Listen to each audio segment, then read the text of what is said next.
The first recorded celebration of Christmas was in Rome, AD 336.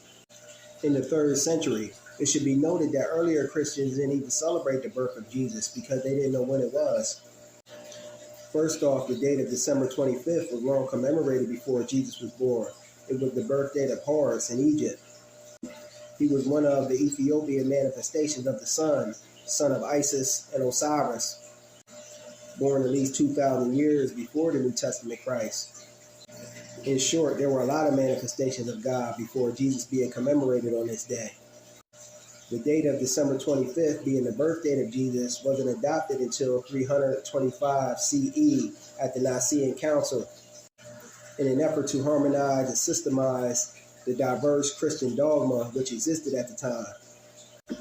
318 bishops met in the city of Nicaea, a kingdom of Bithynia, today's Turkey, under the order of the Roman Empire, Constantine. The date wasn't finalized till 354 CE. Note, the date was set some 325 years after the birth of Jesus was supposed to have taken place. Observation of this day on the part of the Christian European Church was solely that of other rival religions celebrated the birth of their God. This was the motivating factor why they set aside a day to commemorate a white Jesus. Jesus wasn't even his real name, and he wasn't white. His real name was Yeshua. The first human family comes out of Africa. Black man is the original man. Jesus was black. And don't give me that his color doesn't matter, because in the words of Dr. Ashakamuso Barashengo, if the color didn't matter, then why'd they change it? And salute to brother Ashakamuso Barashengo, where a great deal of my knowledge on this topic comes from. They know our history. That's why they go to extremes to hide it. They praise the Black Madonna and Child in European countries. The letter J was the most recently added letter to the English language, added in 1633. Jesus was said to have lived between 6 and 4 BC by biblical scholars, but the exact date isn't stated in any gospel or historical sources. Some other dates that were celebrated before the finalization of December 25th were January 8th, February 2nd, March 25th to 29th. In other words, they didn't know when Jesus was born. Saturnalia. Saturnalia was celebrated December 17th through the 23rd, and later was extended December 24th through the 25th. December 25th was observed as the birth date of Saturn by his followers. It should also be noted that Saturn, in fear of a prophecy, would eat his sons as soon as they were born. Essentially, Saturnalia was a feast of the winter solstice, the honoring of their gods of agriculture. Saturnalia would later become Christmas. The Christmas tree. According to legend, the first Christmas tree appeared in Europe around 716 CE, when an English missionary stopped the German from sacrificing their young son on an oak tree. In these days, the German and Scandinavians considered the oak tree sacred to their god of war, Odin or Woden, from which the American-derived day Wednesday comes from. As a sign of divine approval of Winfried's invention, the tale says the evergreens mysteriously sprung up all around the Germans, and the Germans who were going to offer up their prince now started decorating the tree. There were no Christmas trees around at the time when Jesus was said to be born. The recognition of the evergreen didn't come around till the 17th century, and it wasn't widely accepted until the 19th century, and that's a long time after the fact. The Yuletide Law. The Yuletide Law was burned by Norsemen in adoration for their god of thunder, Thor, where the day of the week, Thursday, derives from. The traditional burning of the Yuletide Law was a celebration of when the Africans taught the European how to heat their caves. Now we come to the Christmas lights. Lights were important in ancient Europe, being the climate was foggy, dreary, and had harsh conditions. And when the African made their circumnavigation around the world, they heard eerie sounds and strange noises.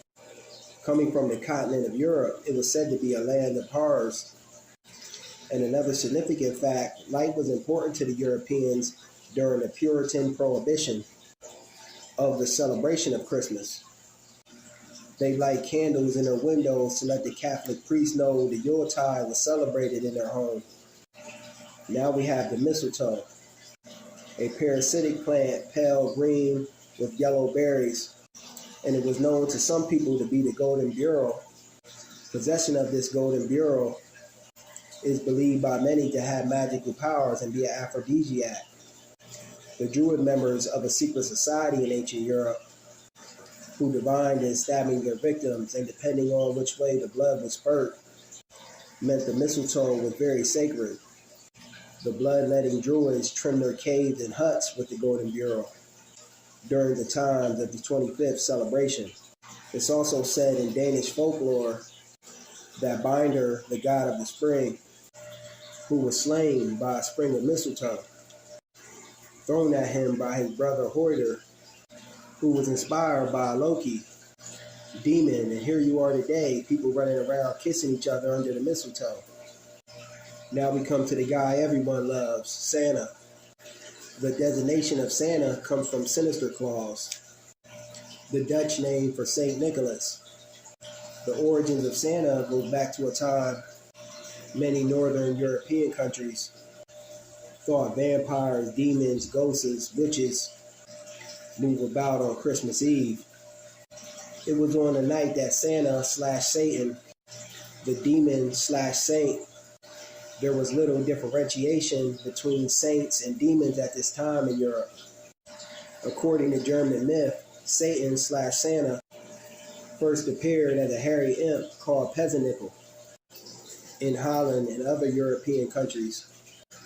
The original Old Nick terminology meant the devil and was depicted as a stern person who rode across the frozen waste on Santa's goat and left whips instead of toys for bad children. With the coming of European Christianity to the north, the demon/saint Old Nick evolved into Saint Nicholas, a bishop of Marthia in Turkey, who lived sometime around 300 CE. Saint Nicholas was the saint of criminals, thieves, children, and pawnbrokers, also pirates. Saint Nicholas became the father of Christmas. After the Protestant Reformation, Saint Nicholas was placed by the Christ child, called Christ Kindle or Christ Kindle, in parts of Germany and Switzerland. From this name, Kris Kringle, the jolly old elf, brings gifts at Christmas time, sometimes accompanied by a Pezzenickel. According to some tradition, Pezzenickel, sometimes called Jan, was a little black elf Santa appointed in charge to keep the other elves busy without pay or any compensation. Saint Nicholas, from which you can already tell, was a cold-blooded capitalist. Legend says Saint Nicholas gave gifts away. If this was the case, then why are people paying for gifts year in and year out? One of the biggest traumas with this is the lie people tell their children. After they worked hard to get them gifts, they give all the credit to a fat white man. This is insanity at its finest. When the kids come of age, then you're frustrated, trying to figure out how to tell them that Santa ain't real. Meanwhile, you plant seeds of doubt into their subconscious mind. Not telling people what to do either way, people gonna do what they want, simply providing knowledge on this thing we call Christmas.